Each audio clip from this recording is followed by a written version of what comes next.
¿Cuánto ruido te hace la fortuna de los Kirchner? Que Mira, sí. A mí me hace ruido, a la base no. ¿Ok? O sea, a mí me hace ruido porque yo creo que la regeneración de la política implica necesariamente un voto, no te digo de pobreza, pero sí de simplicidad de vida. Porque no porque piense que a priori está mal tener una casa importante, un patrimonio importante. No, pero 20, 25 casas ya.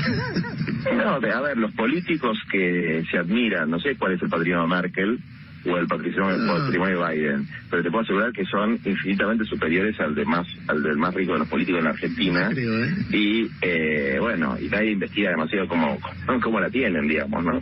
Hay un morbo particular acá también. A mí no me gusta que haya políticos. ¿Lo has podido hablar con Máximo, con Cristina? Porque también es la composición del tipo de fortuna.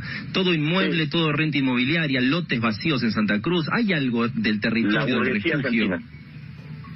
La burguesía argentina, los usos y costumbres de la burguesía argentina, digamos. Yo estoy de acuerdo con la política de los berlineses, que es poner esas propiedades ociosas y especulativas al servicio del pueblo, sean de políticos